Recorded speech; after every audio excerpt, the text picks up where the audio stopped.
Part 2. She said, if you don't like my friend's rude jokes, you can just pay and leave. I said, thanks for the option. Then I stood up, took my car keys, and walked out of the restaurant. She thought I was joking until her friend's laughter died, when they realized I had just paid for my meal only. Update 2. Well, the revenge materialized. It's both pathetic and infuriating. First, some good news. Went by the apartment while Vanessa was at work to grab more stuff. Found a notice on the door. Noise complaint from Monday night. Apparently, her strategy session with the Mean Girls Club got loud enough that multiple neighbors complained. That's going on our rental record. Great. Inside the place was a disaster. Wine bottles everywhere, food containers on the counter, my PlayStation mysteriously missing. Found it hidden in her closet later. But the real kicker, she'd gone through my toolbox and sold several of my specialty electrical tools on Facebook Marketplace. Found the listings through a mutual friend. My Klein voltage tester kit, 300s. Fluke multimeter, G400, and several other pieces, all priced to sell fast. I screenshot everything. Then I noticed something else. She'd been in my project room. The 1978 Honda CB750 I've been restoring. She'd listed it on Craigslist. Mechanic special, needs work, 200 OBO, must go SAP. That bike is worth at least $6,000 in its current state. Probably $10,000 when I'm done. And it's not even hers to sell.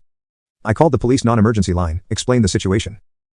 They said since we live together, it's complicated, but selling someone else's property without permission is theft. They suggested I document everything and file a report. While I was taking photos, got a text from my landlord. Jake, need to talk to you about the lease. Vanessa called saying you abandoned the apartment, and she wants you off the lease. Also received noise complaint, please call me. Called him immediately. Mr. Chen's been my landlord for 3 years. Good guy, explain the situation. She says you moved out and won't pay rent anymore. I've been gone 3 days because of a domestic situation. I'm not abandoning anything. In fact, I'm in the apartment right now. She made it sound like you'd been gone for weeks. Look, between you and me, I'd rather keep you as a tenant. You've never been late on rent. Never had complaints until now. If you want to take over the lease solo, I'm open to that. What about her? She'd need to agree to be removed, or you'd both need to break the lease. But Jake, that noise complaint is a problem. One more and I'll have grounds for eviction. Interesting. After documenting everything, I removed my bike from the apartment, took it to Marcus's garage. Also grabbed all my valuable tools that hadn't been sold yet. Left anything we bought together, took only what was mine before the relationship. That evening, Vanessa came home to find me loading the last box into my truck. What are you doing? Moving my things to a safe location since you're selling them without my permission. I needed money to pay for that dinner you walked out on. So, you stole my tools. It's not stealing, we live together, what's yours is mine. That's not how anything works, Vanessa. She stood there in her work clothes, arms crossed.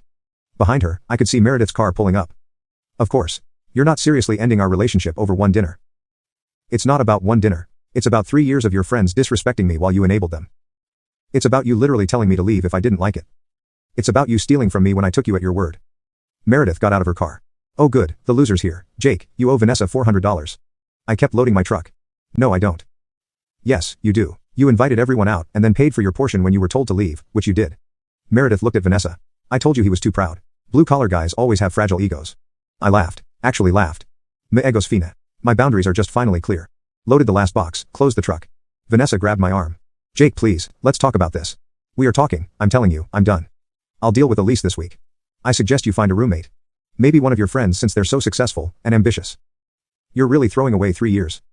No, you did that, I'm just refusing to subsidize it anymore. Drove away with them both staring. Felt like a weight had been lifted. That night, she tried calling from various numbers again.